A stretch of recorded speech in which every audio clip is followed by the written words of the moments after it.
Come, settle your mind. Let the noise of your world fall away. We are going to a different time, a different place.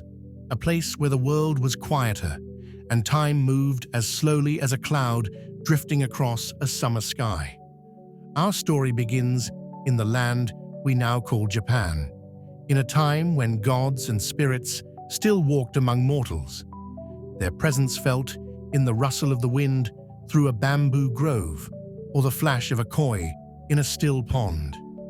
We are in the province of Tango, a rugged, beautiful stretch of land where ancient green mountains slope down to meet the vast, endless sea. Here, the ocean is not merely a body of water, it is the heart of life itself. Its breath is the salt spray that seasons the air. Its voice is the constant whisper and roar upon the shore, and its rhythm is the tide, which dictates the waking and sleeping hours of all who live here. Nestled in a crescent-shaped cove, protected from the fiercest storms by a stony cape, was a small fishing village. The houses were humble structures of dark, weathered wood and packed earth, their roofs a heavy thatch of dried reeds that smelled of soil and sun. Blue smoke would rise from them in the cool mornings, carrying the scent of wood fires and cooking rice. Narrow, sandy paths, not quite streets, wound between the homes, leading inevitably to the heart of the village, the beach. This was the world of Urashima Tarō. To say he was a fisherman is true, but it is an incomplete truth. It would be like saying a monk is merely a man who sweeps temple floors. Urashima Tarō was a part of the sea. It flowed in his blood, and he understood its moods as he understood his own. He was a young man, though the exact number of his years was of little consequence. His face was tanned a deep brown from a lifetime of sun, and fine lines crinkled at the corners of his eyes from squinting at the horizon. But his eyes themselves were clear and deep, and they held a profound kindness, a gentleness that was rare even in this quiet village. His strength was not the boisterous strength of other young men who wrestled and drank sake in the evenings. It was a quiet, enduring strength, born of pulling nets against the tide and rowing for hours under a silent, star-filled sky.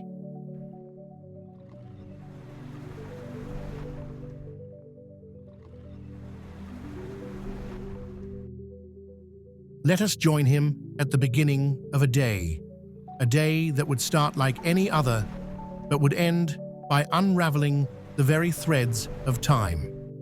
The first light of dawn is a pale, pearlescent gray, filtering through the paper screen of Urashima's small home. The air is cool and smells of the damp earth and the nearby pines. Urashima is already awake. He sits in quiet meditation on his woven tatami mat, his breathing slow and even, matching the rhythm of the distant surf. He is not praying for a large catch, nor for wealth or fame. He is simply listening to the world awaken around him. From the other side of a thin paper wall, he hears a gentle stirring. His mother. She is a woman made frail by many years, her back bent like a seasoned branch, her face a beautiful map of wrinkles. She is his family, his history, the anchor that holds him to this shore. He rises, his movements silent and graceful. He slides open the screen to her room. "Good morning, Mother," he says, his voice a low, gentle rumble. She smiles, a smile that transforms her ancient face. "Good morning, my son. The sea calls to you early." "It always does," he replies simply.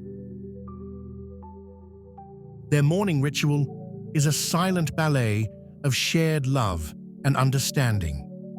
He tends to the small fire in the central hearth, his hands moving with practiced ease. He prepares the green tea, pouring the steaming water over the dried leaves, releasing a fragrant grassy aroma that fills the small hut. They drink together, sitting across from each other, saying nothing. No words are needed. In the quiet warmth of the small room, in the shared sips of tea, everything that needs to be said is understood. Her love and pride in him, his devotion and care for her. After the tea, they share a small meal, a bowl of steamed rice, a few pickled radishes, a sliver of salted fish from yesterday's catch. He eats slowly, savoring each grain. He knows that this simple food is a gift from the earth and the sea, and he treats it with reverence. When the meal is done, he begins to prepare for his work. He inspects his nets, his long calloused fingers searching for any fray or tear, mending them with a small wooden shuttle and twine. He checks his lines, the sharp bone hooks. Each piece of his equipment is treated with care, with respect. They are not just tools, they are his partners in the daily dance with the ocean. His mother watches him, her hands folded in her lap. "The current is strong today," she says, her voice raspy with age. She is not looking at the water. She can feel it, just as he can. "Stay close to the shore." "I will, Mother," he says, and he means it. He has no desire for grand adventures, no ambition to sail beyond the horizon. His world, his happiness, is all here, within this small cove, in this small hut, with this small, dear woman. He walks to the beach. The sun is now a brilliant orange disk on the horizon, and the water is a sheet of molten gold. Other fishermen are already preparing their boats, their voices calling to one another, a familiar, comforting sound. They greet Urashima with respectful nods. They know him as a man of few words, but of great skill and a pure heart. His boat is small, just a simple skiff, expertly crafted from cedar wood. He calls it the uminagi, the sea calm. He pushes it from the sand into the gentle surf. The cool water swirls around his ankles. He climbs aboard, his balance perfect, his movements economical. He does not sail out to the deep water with the others. He prefers the quiet solitude of the shallows, the places where the rocky coastline creates hidden coves and kelp forests. He rows with a steady, unhurried rhythm. Each pull of the oar is a meditation. He watches the light change on the surface of the water, the way it fractures into a million diamonds. He observes the patterns of the ripples, the way the breeze makes the surface dance. He is not just looking for fish. He is reading a story, the ocean's story for that day. He finds his spot, a place sheltered by tall, moss-covered rocks where the water is a deep, clear turquoise. He ships his oar, and the boat drifts in a gentle, rocking motion. For a long time, he does not cast his net. He simply sits, watching. He sees a family of otters playing near the rocks, their sleek bodies twisting and diving. He smiles. He sees a crab scuttling across a submerged ledge. He sees the long, graceful arms of a seaweed forest swaying in the current below him. He feels a profound sense of belonging. He is not an intruder here. He is a guest, a quiet observer. When the time feels right, he casts his line. The small stone weight makes a soft plink as it enters the water. And then he waits. Patience is the fisherman's greatest virtue, and Urashima Tarō possesses it in abundance. He does not fidget. He does not grow restless. He sits in the gentle sway of his boat, his hand resting lightly on the line, feeling for the slightest vibration, the faintest whisper of a fish's interest. This waiting is not empty time for him. It is a time of connection, of being fully present in the moment. He feels the warmth of the sun on his back, the cool kiss of the sea spray on his cheek. He listens to the water lapping against the hull of the uminagi. It is a conversation, a peaceful communion.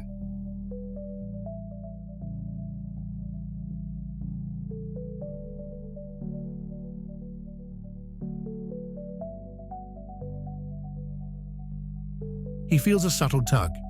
It is not the frantic jerk of a large, panicked fish, but a gentle, inquisitive nibble. He waits. Another tug.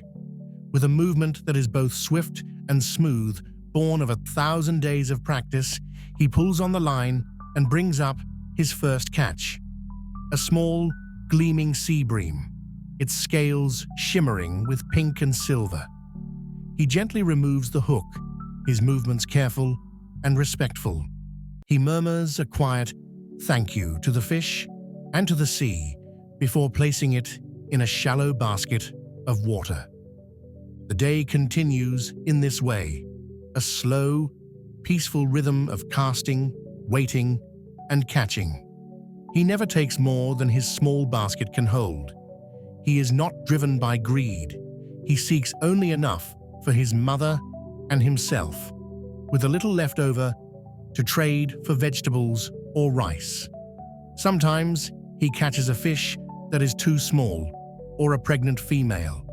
When this happens, he carefully unhooks it and releases it back into the water, whispering a wish for it to grow strong and have many children. To the other fishermen, this is foolish. A catch is a catch. But to Urashima, it is a matter of balance.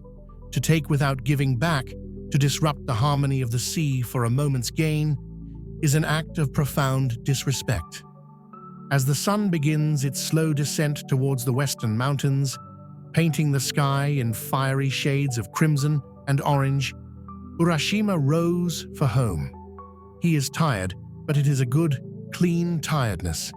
The tiredness of a day well spent, in honest work and in communion with the world he loves.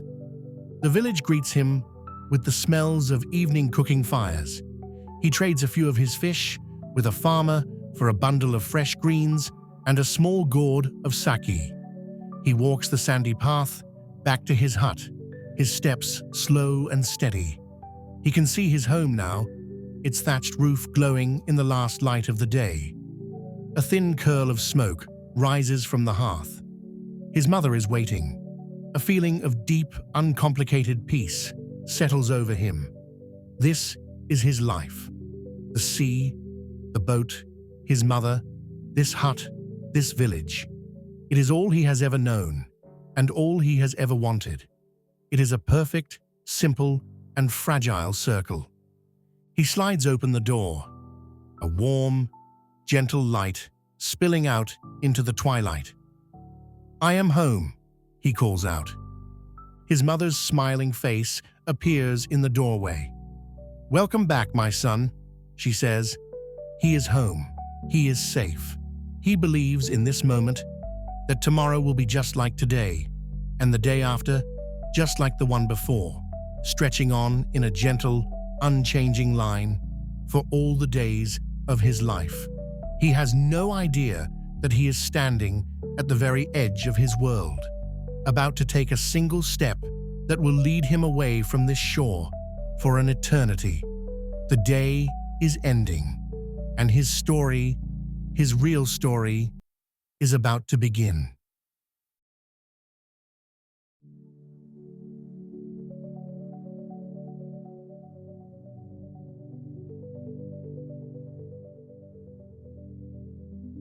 The days continued, each one a near-perfect reflection of the last. The sun would rise, Urashima would go to sea, he would return, and he would share his evening with his mother. Time, in his village, did not march forward in a straight line, but moved in a gentle, recurring circle, like the tide.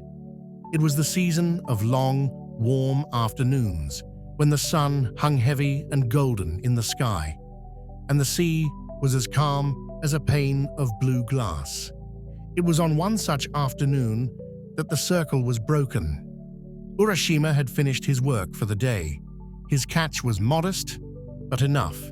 He had mended his nets and seen his mother settled for her afternoon rest. Instead of returning directly to his hut, he felt a pull to walk along the water's edge. The sand was warm beneath his bare feet, and the sea breeze was a soft, welcome caress. It was a day of profound peace, the kind of peace that seems so deep and stable, one cannot imagine it ever being disturbed. The sound was jarring, a stone thrown into a still pond. Urashima paused, his head tilted, listening. The commotion was coming from further down the beach, near a cluster of dark, volcanic rocks. He could not make out the words, only the chaotic energy of it. A small knot of unease tightened in his stomach. He began to walk towards the sound, his pace quickening. As he drew closer, he could see them. A group of village boys, 5 or 6 of them, flushed with the heat of the day and the thoughtless energy of youth. They were gathered in a tight circle, their bodies hunched over something on the sand. They were brandishing long pieces of driftwood like swords, poking and jabbing at the thing in their midst. Their shouts were a mix of taunts and excited cries. Urashima's gentle heart clenched. He broke into a run, his feet sinking into the soft sand. "Stop!" he called out, his voice carrying a rare note of command. "What are you doing?" The boys turned, startled, their makeshift weapons falling to their sides. They saw the familiar figure of the kind fisherman, but his face, usually so serene, was now etched with sorrow and disapproval. They parted their circle, revealing their captive. It was a sea turtle, a magnificent creature, larger than any Urashima had seen in these shallow waters. Its shell was a masterpiece of nature, a dome of interlocking plates in shades of deep mossy green and amber, etched with patterns that looked like ancient maps. It had been flipped onto its back, a position of utter helplessness. Its powerful, leathery flippers, built to navigate the ocean's currents, pawed uselessly at the empty air.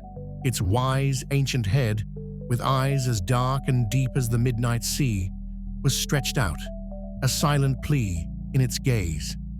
The children had been tormenting it, striking its shell and prodding its soft underside. Urashima knelt in the sand, his shadow falling over the distressed animal.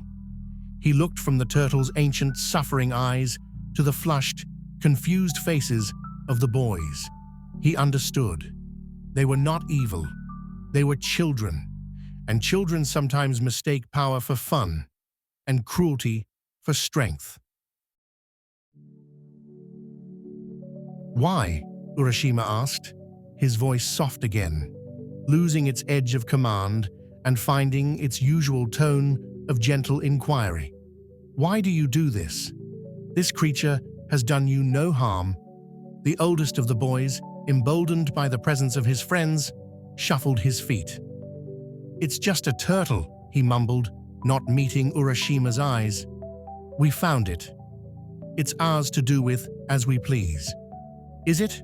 Urashima replied, his gaze still on the turtle. "Does anything that lives and breathes truly belong to another? This turtle is ancient. It may have been swimming in these waters when your great-grandfathers were boys. It has seen more sunrises than all of us combined. It is a child of the dragon god of the sea, and its life is sacred. To bring it pain is to bring a shadow upon your own heart and to invite misfortune from the sea that feeds us all." He spoke not like a scolding adult, but like a storyteller, his words weaving a sense of respect and wonder around the creature. The boys fell silent, their bravado deflating under the weight of his quiet reverence.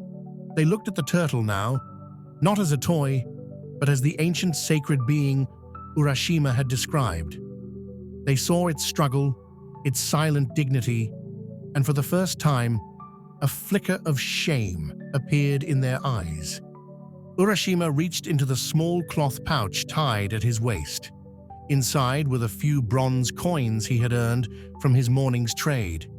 It was meant for oil for their lamp and for a bit of salt. It was all he had. Without hesitation, he poured the coins into his palm. "I will make you a bargain," he said, holding his hand out to the boys. "I will buy this turtle's life from you. Take these coins, go to the village, and buy yourselves honey cakes. Fill your bellies with sweetness, not your hearts with cruelty. It is a much better way to spend such a beautiful afternoon." The children stared at the coins, their eyes wide. The allure of the warm, sweet cakes was immediate and powerful. They looked at each other, a silent agreement passing between them. The oldest boy scooped the coins from Urashima's hand, and the group mumbled their thanks before turning and running back towards the village, their shouts now filled with the happy anticipation of a treat, the turtle already forgotten. Urashima was alone with the turtle. He worked his strong fingers under the rim of its heavy shell, finding purchase in the sand. "Do not be afraid, old one," he murmured. "I am here to help." With a deep breath and a mighty heave, he strained, his muscles bunching. The turtle was incredibly heavy, a solid piece of the living ocean. For a moment it seemed it would not budge. But then, with a final push, it tilted and fell back onto its front with a soft thud on the sand. It lay still for a long moment, gathering its strength. Then slowly, its ancient head emerged again. It turned its neck, an impossibly slow and deliberate movement, and looked directly at Urashima Tarō. Their eyes met, and in that gaze, Urashima felt a current of understanding pass between them that was older and deeper than any words.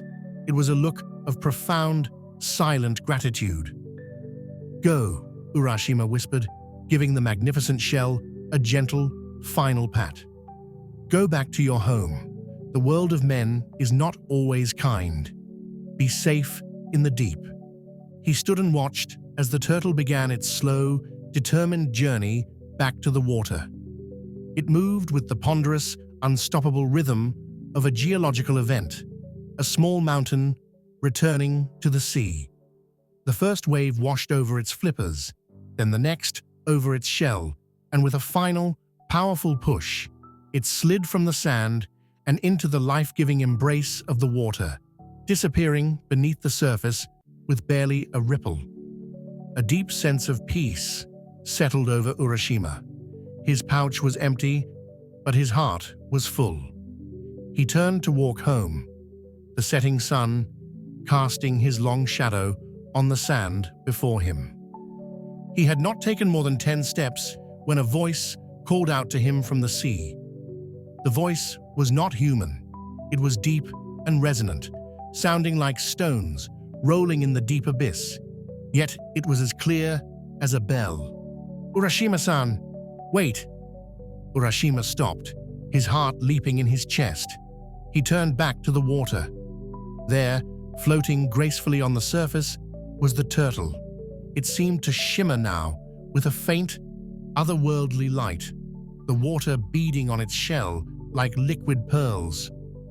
You can speak?" Urashima stammered, his mind struggling to grasp the reality of the moment. "I can," the turtle's voice rumbled calmly, "and I have come to thank you properly. You believe you saved a simple sea creature, but you have done more than that. I am a servant of the great dragon god, Ryūgū-jō, and a messenger for his daughter, the Princess Otohime. She saw your act of selfless kindness from her palace in the deep, and she was so moved by the purity of your heart that she wishes to reward you." Urashima stood speechless, the waves lapping at his ankles. He had grown up with the stories, the myths of the Dragon King's palace, Ryūgū-jō, a place of eternal summer and impossible beauty beneath the sea. But they were just that, stories told by firelight on cold winter nights. The princess has invited you to be her guest at Ryūgū-jō, the turtle continued. She wishes to thank you in person and to show you the wonders of our world. Ryūgū-jō? Urashima breathed the name. But that is impossible. I am a man of the air. I would drown in the sea's embrace. The turtle swam closer, its ancient eyes full of a calm reassurance. The princess's magic will protect you. You have nothing to fear. I have been sent to carry you there myself. Simply climb upon my back. An experience beyond all human dreaming awaits you.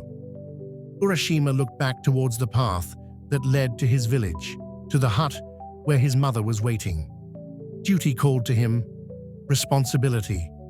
And yet, the sea had always called to him too. Its mysteries had whispered to him his entire life, to see the world that lay hidden beneath the waves, to visit the legendary palace of the dragon god. It was the ultimate fisherman's dream, a chance that would not come once in 1,000 lifetimes. The pull of the unknown, of this incredible, impossible invitation, was stronger than anything he had ever felt. With a heart pounding with a mix of fear, wonder, and exhilaration, he made his choice. He waded into the cool, clear water. The turtle's back was broad and steady as a living rock. He settled himself upon it, clutching the high ridge of its shell. "Are you ready?" the turtle asked. "I am," Urashima replied, his voice barely a whisper. "Then hold fast," the turtle commanded. And with a smooth, powerful surge, it turned away from the land of men and swam towards the setting sun, carrying Urashima Tarō away from the shore of his known world and into the heart of a legend. The journey was a waking dream. The turtle swam with incredible speed, yet the ride was as smooth as silk. The last rays of the setting sun painted the sky and then gave way to the deep indigo of twilight, studded with the first stars. But they did not stop. They swam on into the darkness until Urashima could no longer see the land, only the vast, star-dusted canopy above and the black, shimmering water below.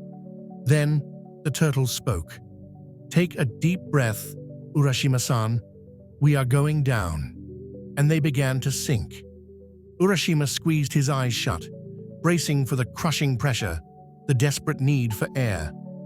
But a strange, tingling sensation enveloped him, like a cloak of soft light.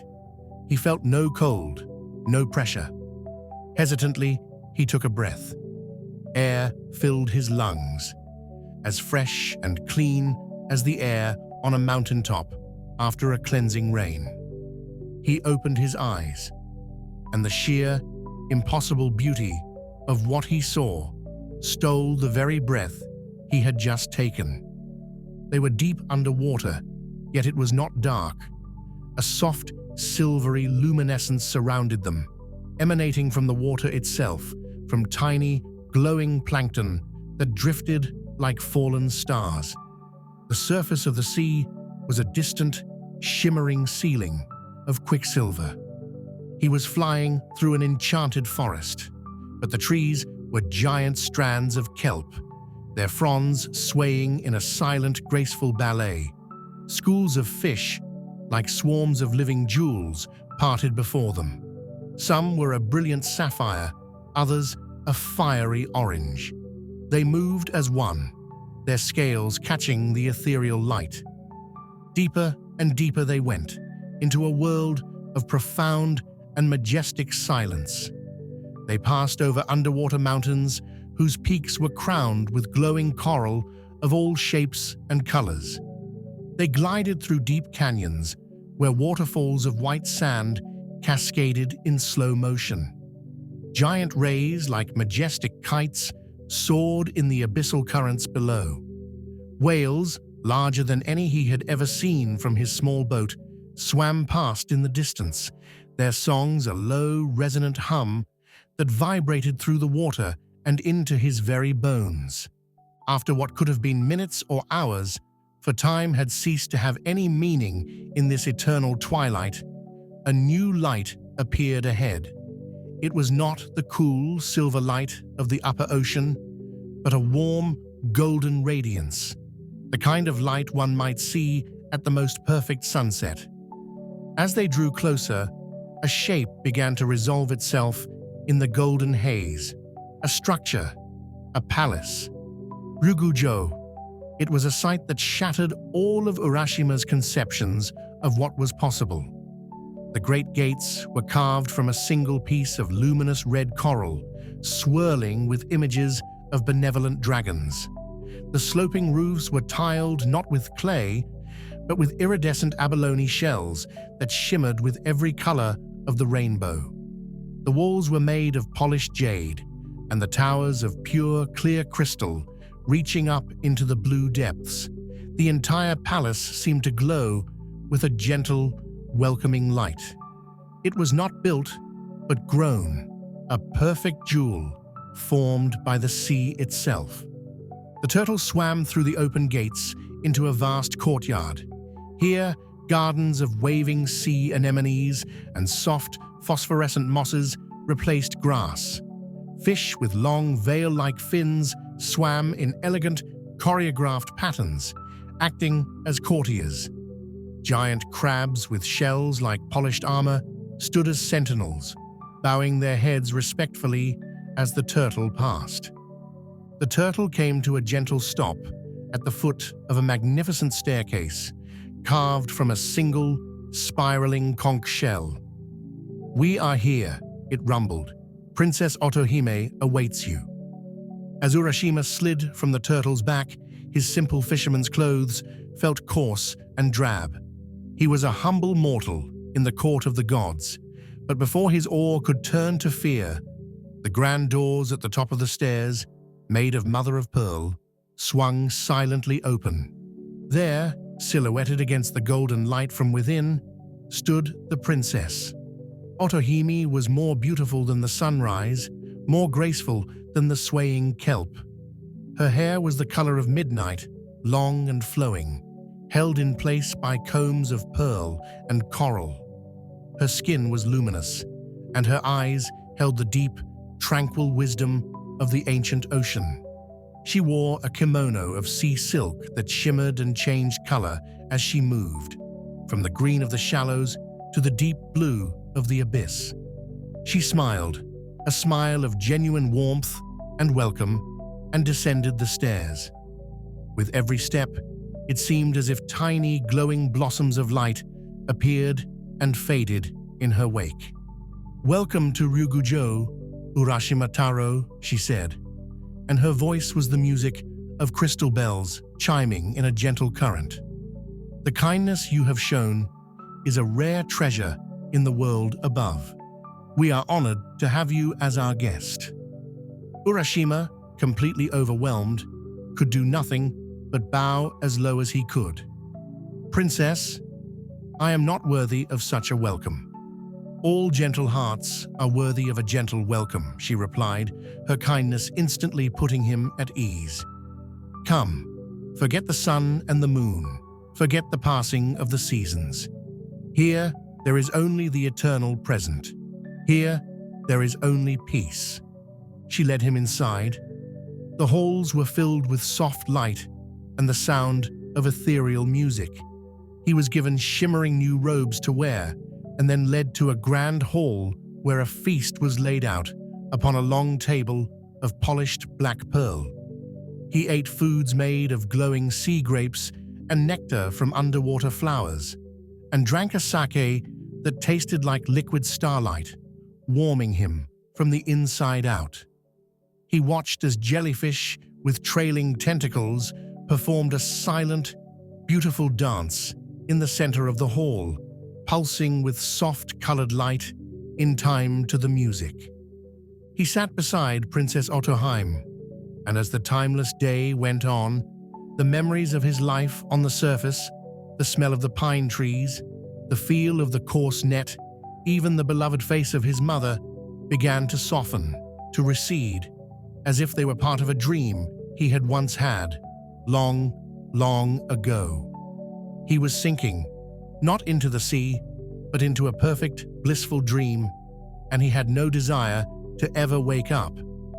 In the Dragon Palace, there was no time. There was no sun to rise and set, no moon to wax and wane. There was only a continuous, gentle, golden day. There was no hunger, no weariness, no sorrow. The feasts were endless.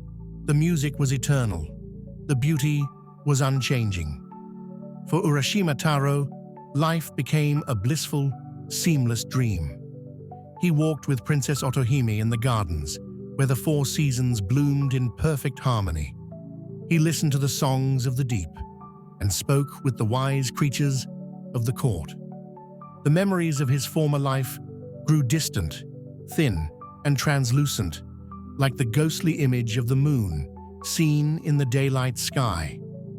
The rough feel of his fishing net, the weight of the oar in his hands, the worried lines on his mother's face. They all receded, washed away by the gentle, timeless currents of Ryūgū-jō. He was happy. He believed his happiness was as deep and endless as the ocean itself. He believed what felt like 3 perfect days had passed. But the heart of a mortal man is a stubborn thing. It is an anchor, forever tied to the world of sun and soil, of birth and death, of love and loss. And even in the most perfect paradise, an anchor will eventually find its hold. One day, as he sat with Otohime by a pond of liquid silver, watching translucent fish with fins like spun moonlight, a strange thing happened. For no reason at all, a scent filled his mind. It was not the sweet, nectar-like fragrance of the palace, it was the smell of wood smoke, the smell of his own hearth fire on a damp evening. And with the scent came an image, as sharp and clear as a lightning flash, his mother's hands, gnarled and wrinkled, carefully tending the flames. The image was so vivid, so real, that it pierced the blissful haze of his new reality. And with it came a feeling he had not felt since his arrival, a pang of worry, a sharp, sudden ache of homesickness. He looked around at the impossible beauty of the palace, at the serene face of the princess beside him, and for the first time, it felt alien. It was a perfect, beautiful cage, and he had forgotten the sky. He thought of his mother. She would be old, so old, waiting for him. Had 3 days passed? Or had it been 4? He tried to count the days, but there were no days to count. There were only moments strung together on an endless golden thread. How long had he been gone? The question, once it took root, began to grow, its vines wrapping around his heart with a cold sense of dread. He had to go back. He had to reassure her that he was safe.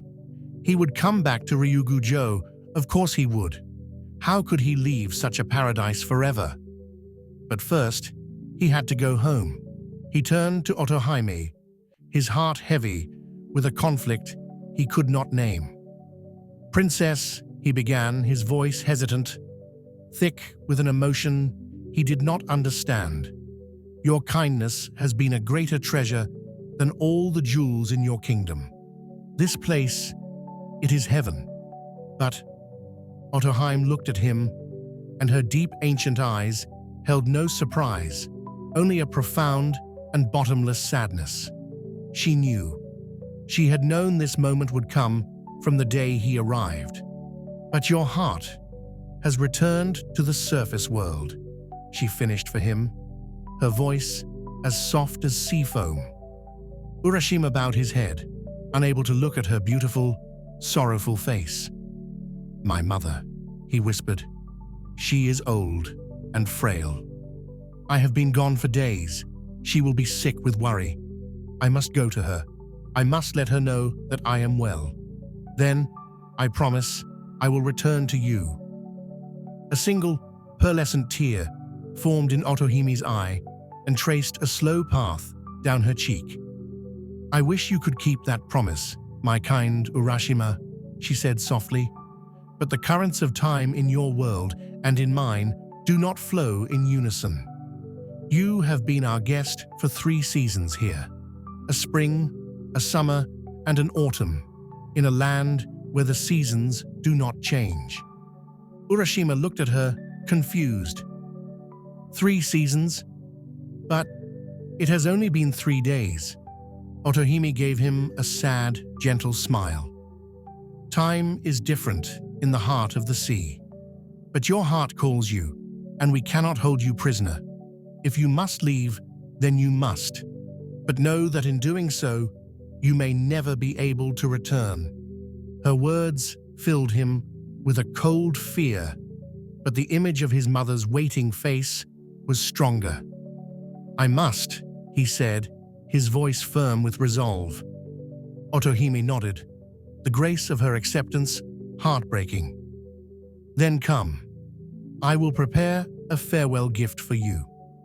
She led him through the silent, shimmering corridors to a small private chamber. From a carved chest of coral, she lifted a small, exquisitely beautiful box. It was a Tamatebako, a treasure box, made of black lacquer, and inlaid with iridescent mother-of-pearl in the design of swirling waves. It was tied shut with a heavy braided cord of scarlet silk. She placed it in his hands. It was cool and smooth to the touch. "Take this with you," she said, her voice a solemn whisper, "so that you will not forget the days you spent with us in Ryūgū-jō. It holds within it all the moments of your time here." Then she looked him directly in the eyes, her gaze intense and full of urgent warning. "But you must make me a promise, Urashima Tarō, a sacred promise. No matter what may happen, no matter how desperate or curious you may become, you must never, ever open this box. If you do, you will be lost to us forever." Urashima clutched the box, feeling the weight of her words, the gravity of his promise. "I promise, Princess," he said earnestly. "I will never open it." The farewell was quiet. There was no feast, no music. The courtiers of the palace bowed in silent rows as he walked, dressed once more in his simple fisherman's clothes, towards the great gates. Otohime stood at the top of the conch shell staircase, her form a shimmering, lonely silhouette against the palace's golden light. She did not wave. She simply watched, a goddess watching a mortal man choose his fate. The great turtle was waiting for him in the courtyard. "Your heart is heavy," the ancient creature rumbled. "It is," Urashima said, climbing onto its broad back. He took one last, long look at the impossible beauty of the Dragon Palace. A part of him screamed to stay, to turn back and live forever in that perfect dream. But the anchor of his human heart pulled him onward, upward, home. The journey to the surface was the reverse of his descent, but the wonder was gone, replaced by a strange, piercing sadness. The silent forests of kelp, the mountains of glowing coral, the majestic whales singing in the deep. They all seemed to be bidding him a final, sorrowful farewell. Faster and faster they ascended. The warm, golden twilight of the deep gave way to the cool, silvery light of the upper ocean. He could see the surface above, that shimmering, wavering ceiling between two worlds. With a final powerful surge, the turtle pushed through. Urashima gasped. The sunlight was a physical blow, blindingly bright. The air was cold and sharp in his lungs, and the salt spray that hit his face felt like icy needles. The world of the surface was loud, chaotic, and violent compared to the serene harmony he had left behind. He felt like a deep-sea fish, dragged from its home into a world it could not comprehend. The turtle swam to the familiar stretch of beach. "This is where we part, Urashima Tarō," it said, its voice sounding weary. "Farewell. Do not forget the kindness in your heart." Urashima slid off its back into the churning surf, clutching the Tamatebako to his chest.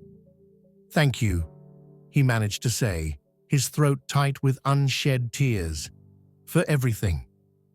The turtle dipped its ancient head one last time, turned and swam out to sea, disappearing into the vast, indifferent blue without a backward glance.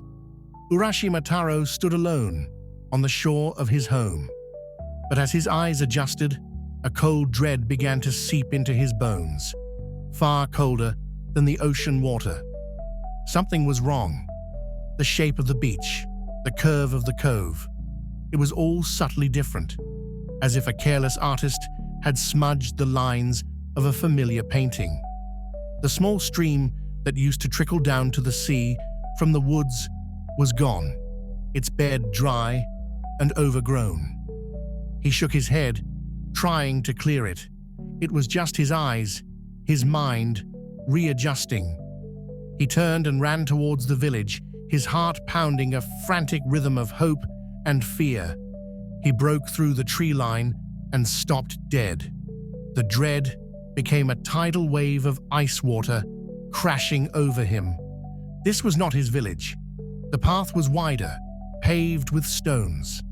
The small thatched roof huts were gone. In their place stood large, sturdy houses with heavy, grey-tiled roofs and white plaster walls. The people he saw were strangers, every one of them.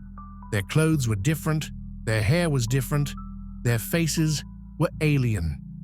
A profound sense of dislocation, of unreality, seized him. He felt as if he had stumbled into someone else's dream. He stumbled into the village, a ghost in his own home. People stopped and stared at him, at his bewildered expression, at the strange, ornate box he clutched in his hands. They whispered and pointed. He grabbed the arm of a passing man. "Please," he begged, his voice cracking.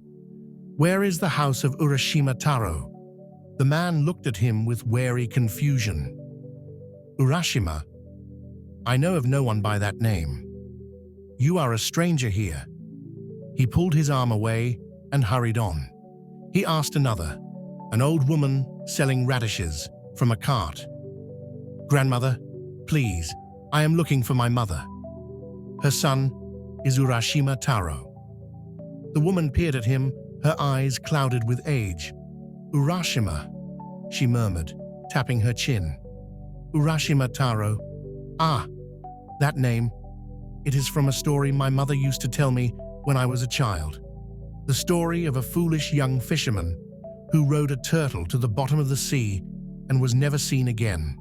A fairy tale to frighten children from wandering too far. But that was just a legend from long, long ago. Long, long ago. A legend. A fairy tale." The words hammered into his soul. Otohime's words came back to him. "The currents of time in your world and in mine do not flow in unison." "No," he whispered, stumbling backward. "No, it's not possible. I was gone. I was only gone for 3 days." He ran through the village in a blind panic, his questions growing more frantic, the answers always the same. Pitying looks, confused shakes of the head, whispers that he was a madman. His world had vanished. Finally, a village elder, seeing his profound distress, took pity on him. "Come with me," the old man said gently, and led him to the village's small temple. There, he unrolled an old yellowed scroll, a record of the village's families. The elder's finger, thin and wrinkled, traced down the faded ink. "Ah, here," he said, "the Urashima family line. It ended centuries ago. Look," he pointed to a name. "Urashima Tarō. The record says he was lost at sea 300 years ago. 300 years. The scroll blurred before Urashima's eyes. The world tilted on its axis. 3 days had been 3 centuries. His mother, his friends, his entire world had waited, aged, died, and turned to dust while he feasted in a timeless paradise. He was a relic, an echo, a man out of time, more alone than any human had ever been. He gave a choked cry and fled, running from the temple, from the village, from the crushing weight of those impossible years.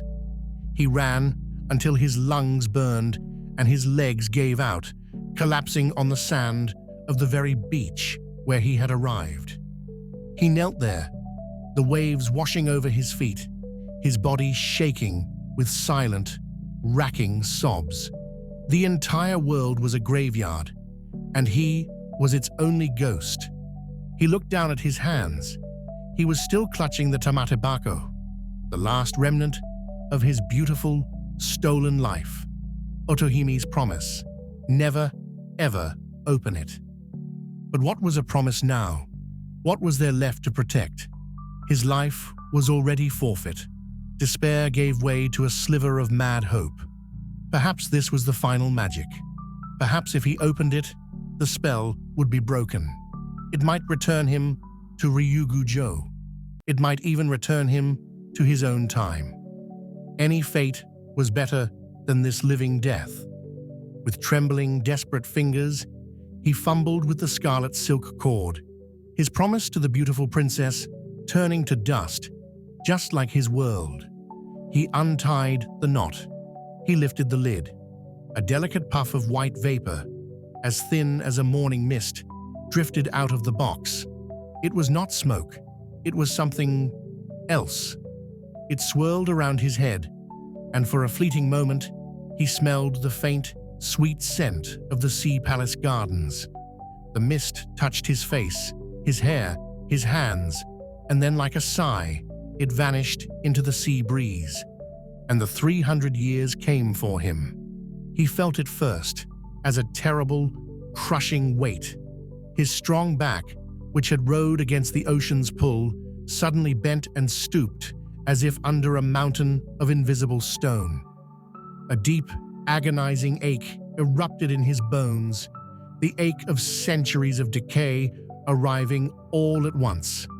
He looked at his hands, the smooth, tanned skin, wrinkled and withered before his eyes, becoming as thin and dry as old paper, blooming with the dark spots of extreme age. His thick black hair turned snow white in a single heartbeat, then grew brittle and fell away from his scalp like ash. A long white beard cascaded from his chin, reaching his waist in seconds. His eyes dimmed, the clear vision of a fisherman, replaced by a milky cataract's haze. He was aging 300 years in 300 seconds. Every laugh he had shared in Ryūgū-jō, every perfect moment of timeless bliss, was now paid for with a century of decay. He tried to cry out, but his voice was a dry, dusty rattle. He fell onto the sand, a frail, ancient husk of a man. The last of his stolen time left him, and his body, no longer able to bear the impossible weight of its years, simply gave way. He dissolved. He turned to a fine white powder, indistinguishable from the pale sand of the beach.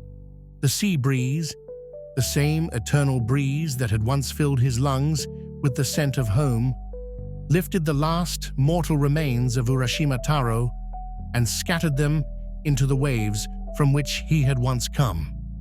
Urashima Tarō was no more. He became a whisper on the wind, a handful of dust in the tide, his story dissolving back into the ocean that had given it to him. But a story once told is never truly gone.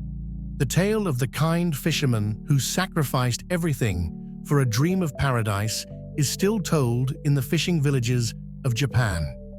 It is a story of wonder and of warning, a reminder that for all its beauty, a dream is not a life. And that time, our most precious and unforgiving treasure, once lost, can never be reclaimed. When you stand on a lonely shore and listen to the sound of the waves, you are listening to the oldest story of them all. A story of coming and going, of giving and taking away. And if you listen very, very closely, you might just hear the name of a kind man who was loved by the sea, perhaps a little too much.